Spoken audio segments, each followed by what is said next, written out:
பெற்றோர்களே, உங்களுடைய குழந்தைகளை மாற்றி அமைப்பதற்கு கால அளவு அவசியம். அதேபோல நீங்கள் எவ்வளவு தூரம் அந்த குழந்தையை உங்கள் விருப்பத்துக்காக முன்னோக்கி அழைத்து சென்றுள்ளீர்களோ, அல்லது அந்த குழந்தைகளுடைய கற்பனைக்கு நீங்கள் இடம் கொடுத்து அந்த குழந்தைகளுடைய மகிழ்ச்சி நிலைக்காக நீங்கள் உங்களை மாற்றி அமைத்து வைத்து கொண்டீர்களோ, அதை உடனடியாக வித்ராவல் பின்வாங்கி அந்த குழந்தையை படிப்பில் கொண்டு வர முடியாது.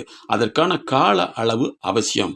ஆகவே பெற்றோர்களே, வரக்கூடிய தேர்வு என்பதை விட இதற்கு முன் நீங்கள் அந்த குழந்தையை எவ்வாறு தயார்படுத்தி வைத்தீர்கள், அந்த குழந்தை எவ்வாறு உங்களுடைய சுகங்களை அனுபவிக்க கற்றுக்கொள்ளது அல்லது கற்றுக் கொடுக்கப்பட்டுள்ளது என்பதை பொறுத்துத்தான் அதனுடைய நிலையை மாற்ற முடியும். பெரும்பாலான பெற்றோர்கள் எங்களிடத்தில் சொல்லும் பொழுது, அந்த குழந்தை மிக நல்ல குழந்தை, நல்ல மாணவன், இப்போ மாறிட்டான், 3 மாதம் தான் மாறிட்டான்னு சொல்கிறாங்க. தொடர்ந்து நாங்கள் பல்வேறு கட்டங்களில் ஆய்வு செய்யும் பொழுது தான் தெரியுது, அந்த குழந்தை கிட்டத்தட்ட ஒரு 6 ஆண்டுகளுக்கு முன்னே அதனுடைய கோபத்தன்மைகளும் அவருடைய நடத்தை தன்மையும் மாறியுள்ளது. படிக்கிறத பற்றி சொன்னாவே கோபப்படுது, ஆனால் சந்தோஷம், மகிழ்ச்சி இதில் மட்டும்தான் ஆர்வம் கொள்கிறது.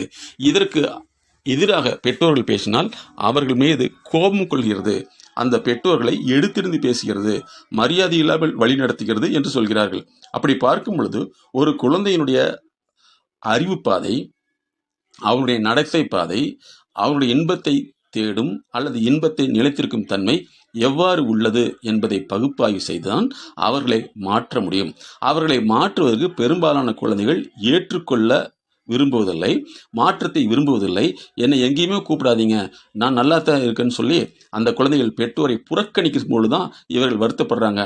இதில் பெரிய முக்கியமான விஷயம் என்னென்னா, பல பெற்றோர்கள் தனக்கு தெரிஞ்சவங்க அத்தனை பேருமே கூப்பிட்டு அட்வைஸ் பண்ணி அந்த குழந்தைகள் மற்றவர் சொன்னால் கேட்காத அளவுக்கு அந்த குழந்தைகளுடைய மனதை கெடுத்து விடுகிறார்கள். ஆகவே இதிலிருந்து மாற்றி அமைக்கத்தான் எங்களுடைய MSK life clinic foundation learning lab என்பதை கண்டறிந்துள்ளது. அதன் மூலமாக அவர்களுடைய திறன், நடத்தை இவற்றை நாங்கள் பகுப்பாய்வு செய்து மாற்றுகிறோம். அப்படி வராத குழந்தைகளுக்கு பெற்றோர் மூலமாக தெரப்பூட்டிக் பேரண்டிங் என்ற முறையை பயன்படுத்தி அவர்களுக்கு பெற்றோர்கள் மூலமாக இந்த உளவியல் சார்ந்த நடைமுறை சிகிச்சைகளை அளித்து வருகிறோம். எல்லா பெற்றோர்களுக்குமே கஷ்டப்படாமல் எதுவுமே கிடைக்காது அப்படிங்கிறத தெரிஞ்சிருக்காங்க. ஆனால் இந்த அறிவுரையெல்லாம் அடுத்தவர்கள் தான். தன்னுடைய குழந்தையை பொறுத்தளவு எதுவுமே கஷ்டப்படாமல் அது கிடைக்கணும்னு நினைக்கிறது தான் மிகப்பெரிய பிரச்சனையை உண்டாக்கி விடுகிறது.